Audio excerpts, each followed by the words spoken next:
Hello and welcome to The Stack, a books podcast that is here to cut through the noise and share with you a curated list of the books that we love. My name is Jake, I'm a writer and a podcast producer. And I'm Ella, I work in book publishing. In every episode, we'll be building a themed stack of 6 books that we love.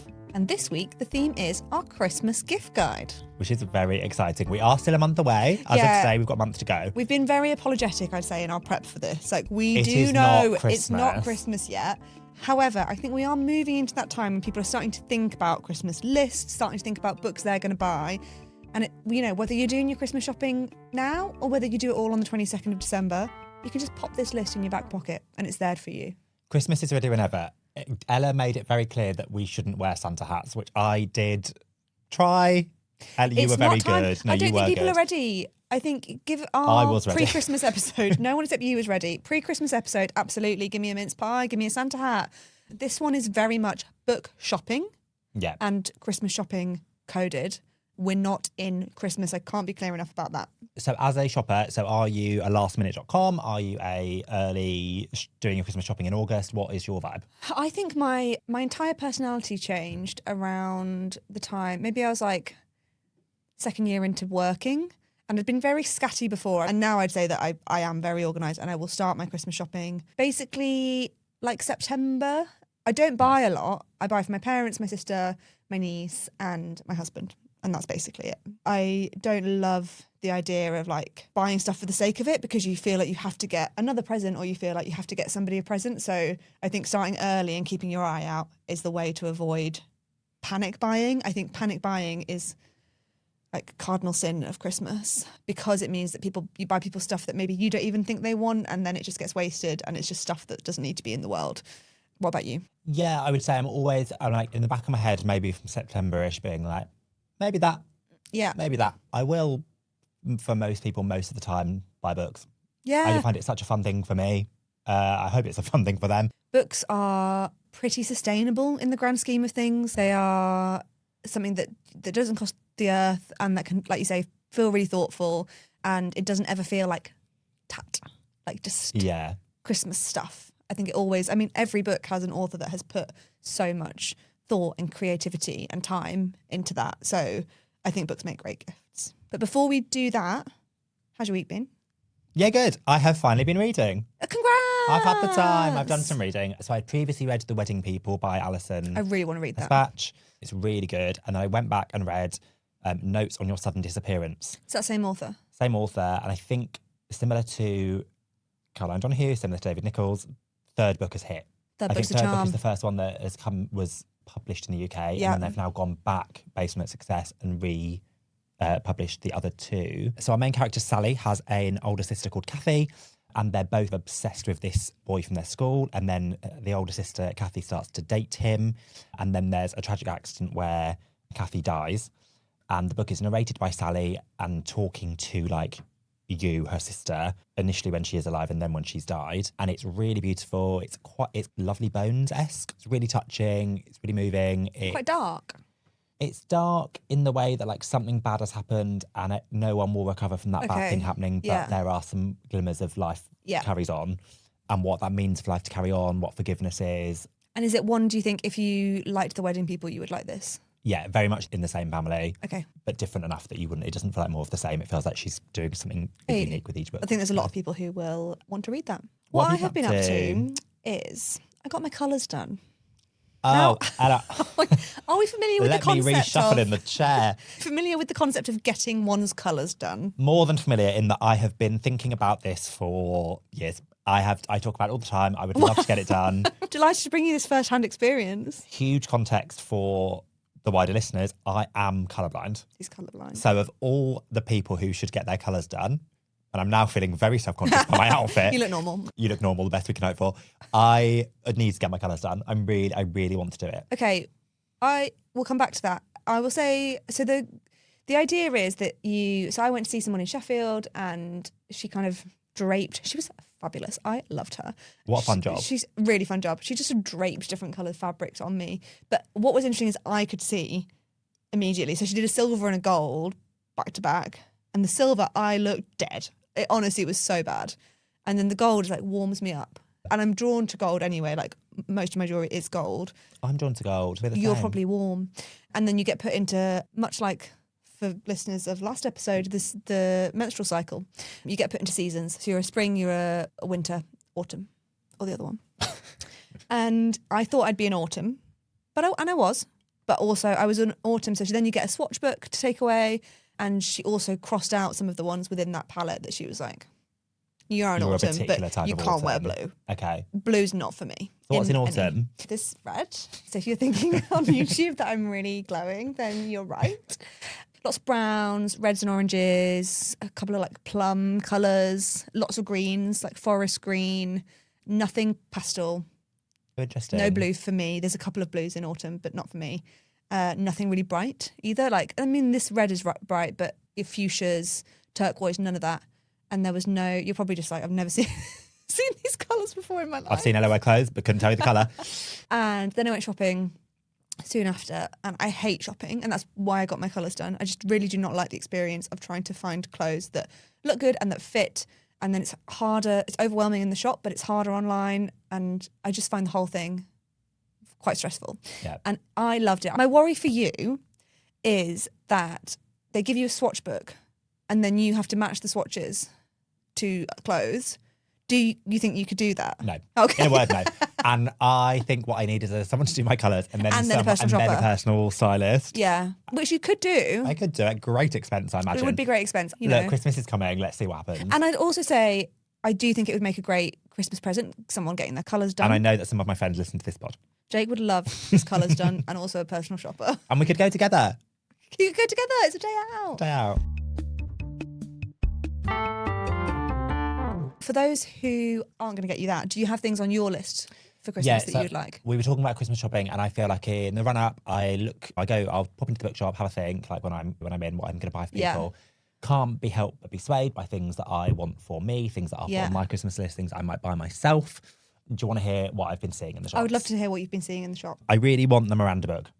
Miranda off of the TV show. Off of the TV show. I've read her that brilliant memoir. I haven't been entirely honest with you, is the name of the memoir. It's really good. And then she's written this Christmas book, The Christmas Tree That Loved to Dance. And it's like a kind of short, small, like illustrated. For grown-ups? For grown-ups. Almost in the realm of a Charlie Maxey. Oh, lovely, yeah. I really like that because I love reading stuff like that at Christmas. There is the Greg James memoir. I really enjoy reading like a broadcaster's memoir. I love reading like what drew them to radio or TV as a kid and kind of how they did it. Yeah. And I think because you're a very creative person, you write and then you're also in the podcast space as well. I can see that you're drawn to like creative origin stories. And people that have had a real impact, like particularly with radio, like that's such an intimate relationship. Like I'm always so interested in what that it feels like. And then I've settled on, there's a book I really want. Okay. The book I really want is Chunky. And it was recommended by... It's not called Chunky. It's not called Chunky, but it is Chunky. It was recommended by my local bookshop, Backstory in Balham, which great shop. Is a great shop. And it is called Buckeye by Patrick Ryan. And it's kind of like a generational American kind of family, people like over the years between the World Wars, the Vietnam War. It's one of those epic, almost like maybe bee sting-esque. Yeah. It look, it's a big long book, but it is really readable, is what I'm hearing. And I just think that'd be a lovely winter nestle in, read a big book. Nice one. What about you? What's on your Christmas list? Buying me books for Christmas is a bit of a risk because I'm quite fussy about what I read. And you've read a lot. I've read a lot and I really don't like hardbacks.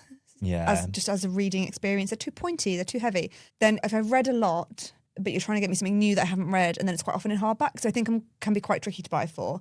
But I would say more when I was a child, the feeling of just having books I loved for Christmas and getting a big stack of them. So the books that are on my list that I've considered are, number 1, Alchemised, SenLinYu. Heard of it? Fascinated by this whole thing. Yeah. Because didn't know, kept seeing the name. And it catapulted into the charts. I think for its first week, which would be the part week, because it came out not on a Monday, it sold something like 46,000 copies in a week. Yeah, just fascinated by like the fanfic to published book deal and film and TV deal pipeline. And yes, fascinating. So if you don't know, then Alchemised is a recent bestseller. So it came out in October. It was based on Harry Potter fan fiction called Manacled. which was a Dramione dark romance. You've got the lingo. I've got the lingo because I've read it as fan fiction.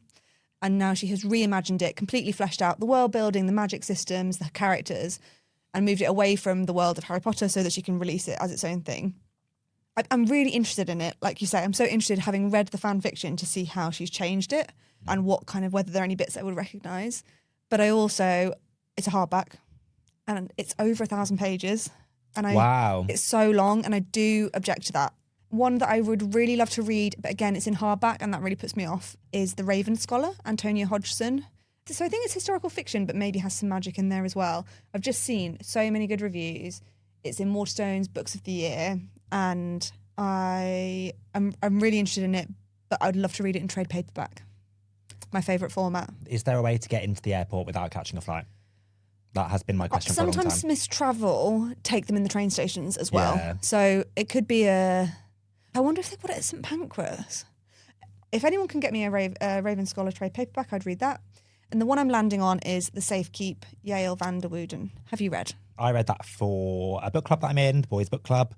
It's really good. Okay. Will I like it? I think you will really like it. Okay. And it's had so many, I mean, it's obviously had loads of accolades. It won the Women's Prize, and Yeah, that's my main huge. reason for wanting to read it, because I love the Women's Prize. And it's out in paperback, I believe. It's and out in paperback. that is why it tops the list. Yes. Bit more portable. A bit more portable. But it's not all about us. What would you... What is it? But it's not all about us and what's on our Christmas lists. No. We have put together a stack of 6 books that we think are Christmas crowd pleasers. So these are books that you could gift. Between the 6 of them, we think we've got everybody in your life covered. Big claim. We'd love to hear whether that's true, whether we've done that. I'd especially love to hear that it is true. Yeah, Actually, we'd love positive feedback on that.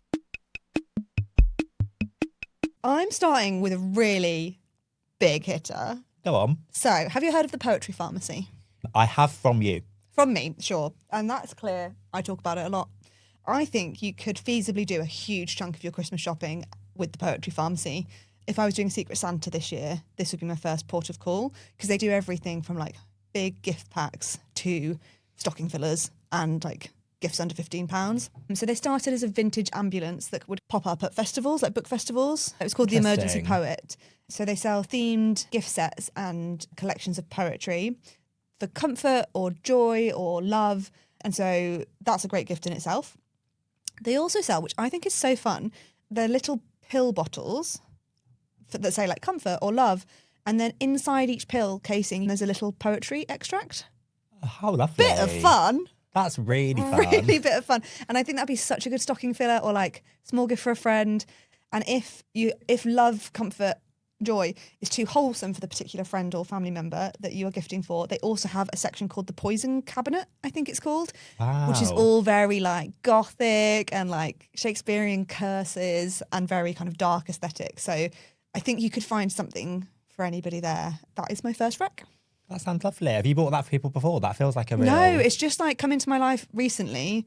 I think the founder's great. She is really active on socials. And I've kind of been following their journey as like a female-founded business. And then I think their content's just really good. I think it's such a good concept for something that is like a little bit gimmicky, but also done in a really high-quality way that is ultimately getting people to read more poetry, which I'm sure we'll talk about at some point on the pod. Yeah, and I've read a lot more poetry recently, actually, which I hadn't for a long time. And that's such a unique reading experience and a unique connection with language. And that sounds so up my street. That's my rec. I hope someone buys that for me. Can I put that on the stack? A pill bottle? You can put... As a special occasion because it's Christmas. It's different today. Okay. You can. Great. My first recommendation is My Friends by Fredrik Backman. Do you know much of his work? What's he done? So he has done A Man Called Ove, is maybe one of the most famous. Yes, So I there's know the of film it. A Man Called Otto. He did Anxious People. Yeah. About the kind of bank robbery that turns into like a hostage situation. Yeah. And it's really hard to describe like his style, but it's really distinct. And it's very much like, in the town, there was a man called Dave, and Dave was someone who didn't like this. And it Telling the story, tell, don't show. Yeah, very consciously storytelling. Okay. And it also with all of these really clever like idioms. Like he'll always say if someone was a glass half full person and the other person was a glass half empty, but what happens if a glass breaks? There's always, Okay, it's written fun, in that yeah. kind of way, and it's so distinct, and I really get so much from his books. This book is about intergenerational friendships and community, which I would say is a common feature of a lot of his novels, and it's about art and death, and it's primarily, there's this like group of 4 friends, and there's a painting of those 4 friends that one of them has done. The story is taking place many years later when these people are much older, and I don't want to spoil anything. It's just really loving about like friendships, and also about friendships that like for various reasons like can't last. The like friendships in youth that are so valuable and so everything, and you know, a long summer between school years. Friends where, for a like, season. Yeah, friends for a Nice. season, a reasonable lifetime. Yeah. It's just really beautiful. I think you could buy this for any friends. I think it's like so loving. I'd say also from what you're saying, like that sounds like something I would give to like aunties, Yeah, like, for sure. mum, older women in my life. Like I feel like it does, maybe that intergenerational aspect that you mentioned feels like it could span quite a broad audience. I really can't recommend his books enough, but I think this one in particular, Great gift. great gift. My second choice is A River Alive by Robert Macfarlane. And the book description will tell you in the first line that the answer to Is a River Alive is yes. We're going with yes. So spoiler alert. But the idea behind the book is that rivers are living beings and that they should be recognised as such. The campaigning element is they should be recognised as that in the law with rights to protect, because so often we will completely destroy rivers in the interest of like human progress. I've done quotes, human progress. So Macfarlane is a really well-known nature writer. He has, in this book, taken the reader to Ecuador, where a miraculous cloud forest and its rivers are threatened by gold mining, to the wounded rivers, creeks and lagoons of southern India, and to northeastern Quebec, where a spectacular wild river is being defended from death by damming in a river rights campaign. So the reason I've included this book in our Christmas crowd pleasers stack is that I think it fits a few interests overlapping, which I think makes it really pack a punch for Christmas gifting. And I think it could possibly cover some of those people, Dad, that are typically quite hard to buy for. Okay. So I would buy this for anyone who loves fishing, who loves nature writing, or who is engaged in political or climate activism, because I think it has that campaigning It does cross quite a few different element to it as well. And everything Robert Macfarlane writes is nature writing and is beautiful and is so full of love for the natural world. So that's given in any of his books. And I think this one in particular just has this extra campaigning message, and in that way that is so specific about rivers that I think quite a lot of people are interested in. That could be a niche subject, but it's done in such broad strokes. Entangled Life, the mushroom book, did very well a few years ago. And also Is a River Alive is just a very beautiful object, which I think is always a plus if you're buying a gift. So my next book is Death at the White Hart by Chris Chibnall, who is the writer of Broadchurch. Off of the telly. Off of the telly. Olivia Colman, David Tennant. What a duo. That show is so brilliant. What an amazing I know, we could Kristen really go reveal. off on a Broadchurch tangent here. But we'll stick to the new work. The Death at White Hart is this amazing book about Detective Nicola Bridge, who moves back to Dorset after years in the big city to the village of Fleetcombe. There's a cast of characters. There's been a murder. Who did it? Who done it? It's a whodunit. It's a whodunit. It will appeal to dads. It'll appeal to... I keep listing male gift recipients, but I actually really think with crime... Oh, gosh, yeah. It really could be for anyone. And this is such a good crime novel. It's his first novel of any kind. I really recommend it. I think it also has really broad reach because it's also quite quietly modern. Like it's a kind of small town village feel, which kind of adds that air of like mystery, and lots of people have got suspicious things going on. But there's like a non-binary character. You could give this to anyone. Yeah. A detective has her own kind of troubled past, which is obviously amazing. It's a really well done crime, as you would expect from someone that was able to conceive of and write Broadchurch. Yeah, for sure. And also, I think gifting crime that you know is really good and really entertaining, that is a guaranteed just like adventure for somebody to go on. So my final suggestion is The Little Book of Miriam. Miriam, of course, being... Miriam Margolyes. That's the one. You can't go wrong with a bit of Miriam. No, you can't. So this is her third book, and I think it's the most giftable.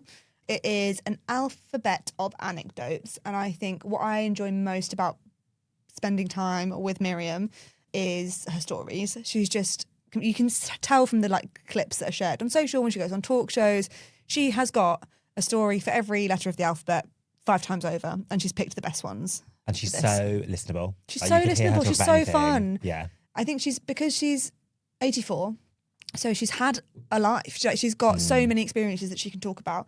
She's really unapologetic about being herself, and I think her storytelling is so brilliant as well. So you get all of that from a really small book. And I saw her at Cheltenham Lit Fest this year. Oh, nice. Did I tell you that? I went to a few events at Cheltenham, and she was in like the late night slot. I think it was like 8 p.m. How late? Yeah, 8 o'clock. And she was an absolute riot.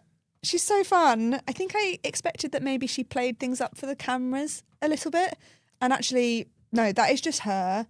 And I also felt, because it's the most clickable, shareable, the rudest bits are the bits that like people will clip and put on social for the shock value. But there's so much more to her than that. She is so loving and so full of compassion and care for people in the world. And just, of course, really funny.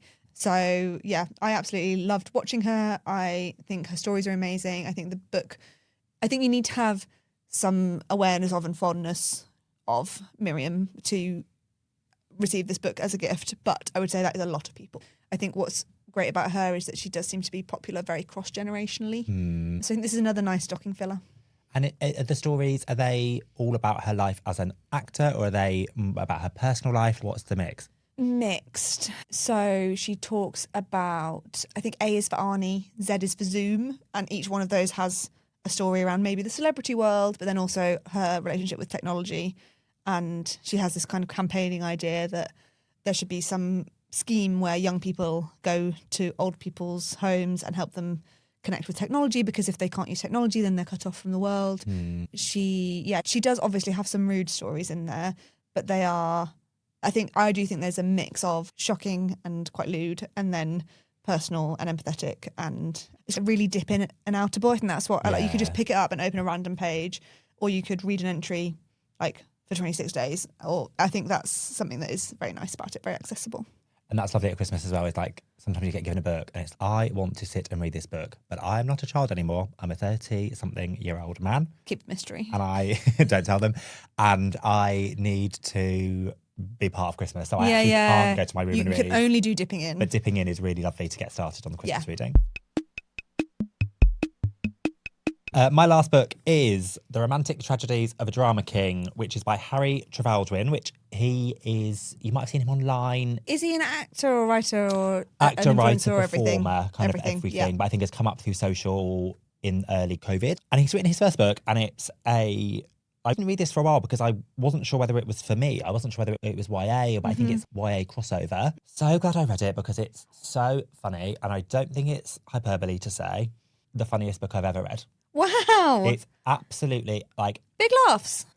And this is so rare, like physically laughing at a book. It's so funny. And I actually don't know how he's managed to do that so consistently, because it would be huge to read a book where you laugh out loud once or twice. Yeah. It is crazy that I'm like cackling to myself. Oh, wow. Reading this book over summer. So The Romantic Tragedies of a Drama King follows Patch, who declares, I'm thrilled to announce this is the year that I, Patch Simmons, will finally get a boyfriend. Good start. That's his task. He's at school. It follows the great tradition of teenagers putting on a production at school together. Great. David Nicholls' Sweet Sorrow, Theatre Camp, the film. I think that's such a fruitful area. And there's 2 new boys that arrive. They both catch his eye. Oh. Doesn't know. He's trying to pursue. He needs a boyfriend by the end of the year. Yeah. It's just really funny. He's got a best friend. He may or may not fall out with his best friend through not really thinking about her, thinking about himself. I'm going to say he does. There's something so nice, I think, about reading like a school book about someone who is queer that is just like completely not like the experience that I would have had. Yeah. It's Heartstopper-esque in that it's not unaware of the fact that this is, you are still maybe in the minority as a queer person, but he's going to get a boyfriend. That's great. That's so fun and light and really light. Who would you buy it for? I would buy this for like my mum. Yeah. I think my mum would have a romping time. I think any teenagers would read this as kind of for their age. I think anyone. Crowd pleasers. Anyone That's kind the of our category. age, You hit the brief. really crowd please. I just think really funny. There's a really funny bit I wanted to share. Oh, dramatic reading. So it's like there's often quite a few like lists in the book, Yeah. and it'll be like funny lists that are just Fun. and it, I like that format. Yeah. So at one point he's thinking about he's in a relationship with a guy called Peter, and he says things Peter and I might have done if we had been in a relationship. And then the list, number 1 is the way Peter would always open the car door for me when stepping into taxis, specifically London black cabs, when we would both take day trips to London because we are both culture vultures.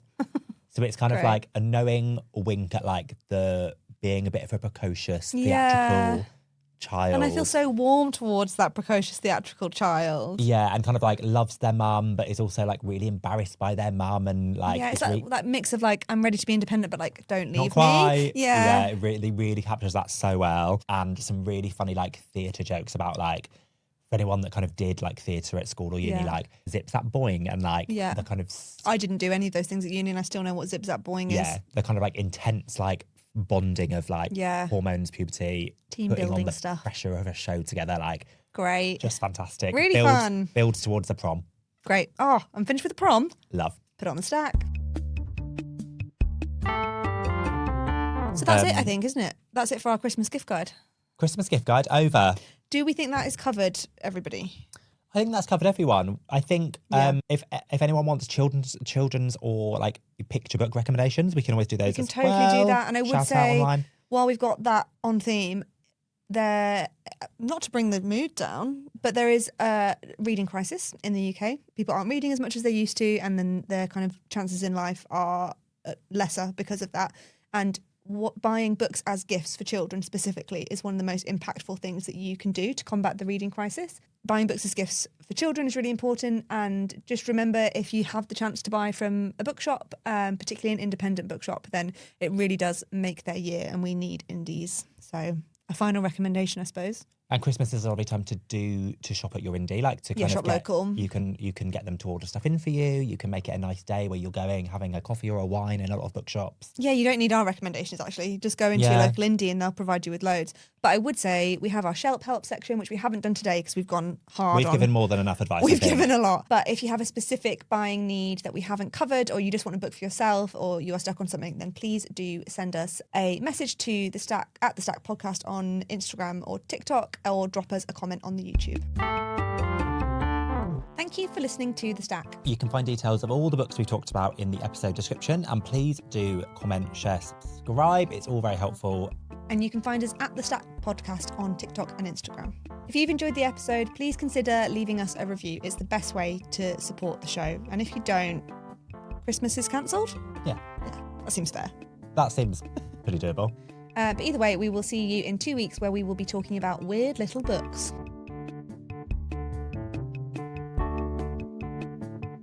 The Stack is an independent podcast production. It is produced by Jake Williams and Ella Horn. Our theme music was created by Thomas Clark.